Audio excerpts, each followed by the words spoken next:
It was hardly 6 a.m. when a noise like a car accident shook me out of my morning routine, spilling hot coffee all over my robe. The suburban silence was destroyed by a metallic shriek and a scream that could have broken glass. I rushed to my tablet, heart racing, and opened the security feed. There she was, Lisa, my neighbor, 2 doors away with a dented baseball bat like a warrior in a neon green tracksuit pounding my mailbox into oblivion. Her yappy dog, Biscuit, barked hysterically as a gaggle of HOA loyalists watched from the sidewalk phones, outmouth agape. Lisa was screaming about government trackers and neighborhood betrayal.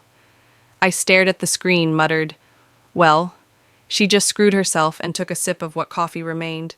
That mailbox wasn't just any mailbox. To the untrained eye, it was a standard black aluminum box number 2317 with a quaint red flag, but inside a covert surveillance node hardwired directly into a federal data stream component of a sting operation I'd been drafted into by the Department of Internal Logistics. For 6 months, I'd kept this low-profile device humming to track suspected fraud in the area project I took over. When the original handler got shipped overseas, I ran diagnostics, checked feeds, and kept it running. And in one wild stroke, Lisa had reduced it to scrap metal, destroying a carefully laid plan with a $10 bat and a paranoid head. By the time I went outside, coffee stains and all, Lisa was still going on, waving her bat and screaming to her crowd that she'd rescued Maple Grove from my spy tech. The HOA president, Greg Tanner, waddled up my driveway, holding his clipboard like a shield, his polo shirt pulling at the buttons. "Sir," he huffed, "we've received complaints regarding unauthorized alterations to your mailbox. I'll need to look at the damage." I wanted to take him to see the video of Lisa trespassing and vandalizing my property while yelling about conspiracies. Greg just blinked and said, "Let's not make this a thing." Typical Greg, avoiding reality like it was his cardio. Lisa, on the other hand, would not leave.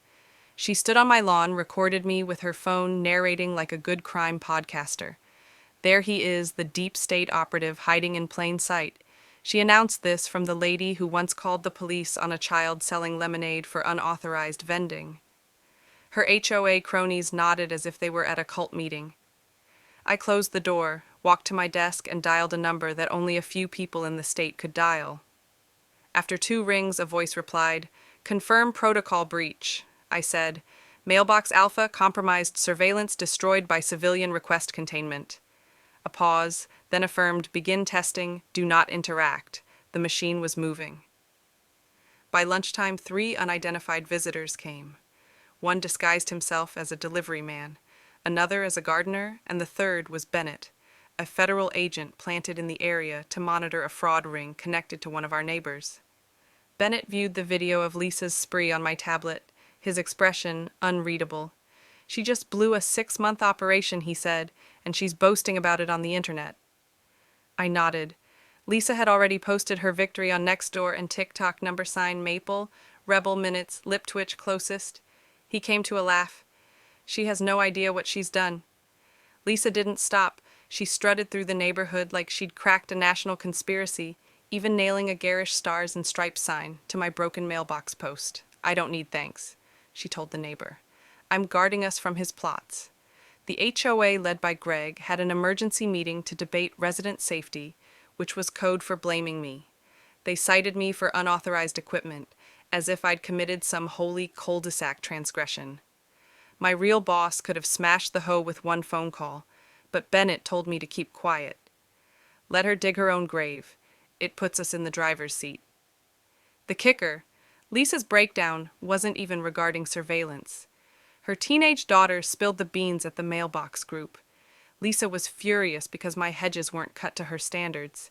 She insists his yard's a disaster and it's killing her yoga groove, the kid explained. So in typical Lisa style, she'd blown a silly complaint into a federal crime.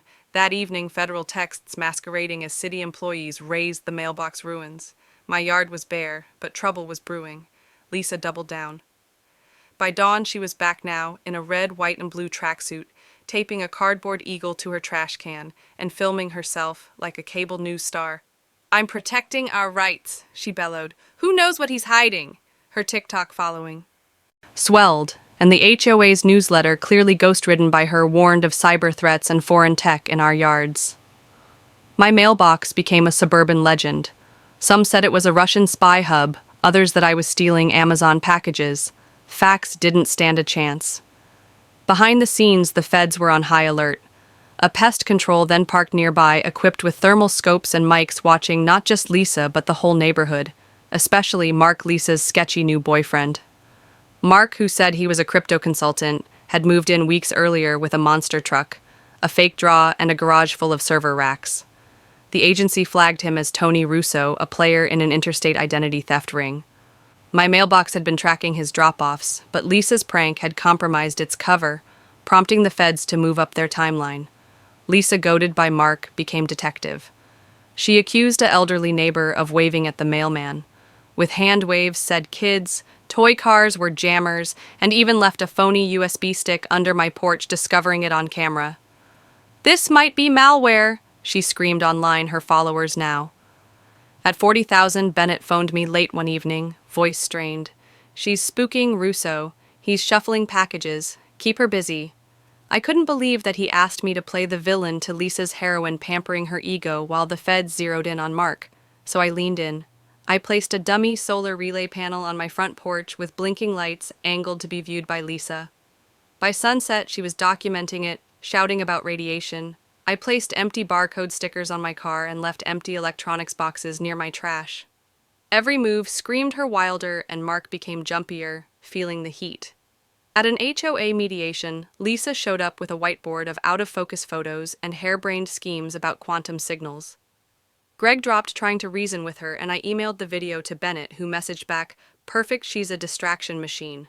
Then a spurious federal letter materialized at my door, gold-sealed and ominous, stating Lisa was under review for obstructing infrastructure. It was a decoy, but it worked. Lisa went silent for days, then appeared sporting a tinfoil hat, binoculars in hand, documenting my every step from a folding chair. Kids teased her, one constructing a cardboard mailbox marked FBIHQ. But the actual turning point was when Mark disappeared. His truck missing, his garage vacant. Lisa, oblivious, raged that he'd been taken out for his heroism. In truth, he fled, scared off by the feds. The community, outraged, Lisa, undeterred, required an HOA security task force to survey all mailboxes. Greg, on the brink of resigning, confided he had had enough of her anarchy. The feds, meanwhile, salvaged sufficient information to arrest 2 of Mark's couriers. However, Lisa's now 70,000 TikTok followers became an increasing liability. Bennett provided me a drive with edited surveillance clips, sufficient to out a Lisa without derailing the operation. I shared them anonymously as Maple Truth. The clip, Lisa's crashing, trespassing, harassing, went viral. Lisa was a national joke overnight. Headlines cried suburban, Karen versus Mailbox, and her bat-swinging face were mead to death. She leaned into the fame initially, but live-streamed about her revolution. Then, a federal summons came real this time, requesting an interview for destroying government property. At an HOA meeting, Greg read it aloud. Lisa, in a black veil, dramatic, screamed, "I framed her." A retired cop in the crowd shut her down.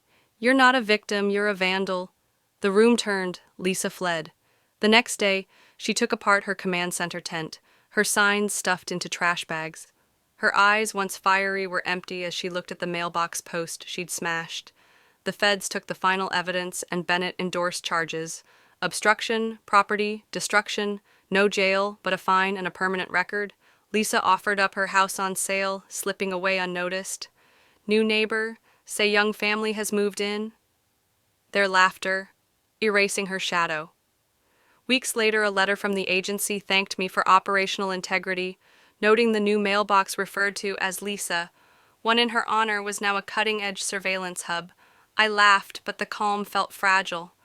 On a walk, a new neighbor asked if I'd ever met a Lisa type, describing a paranoid woman from his old street. I froze.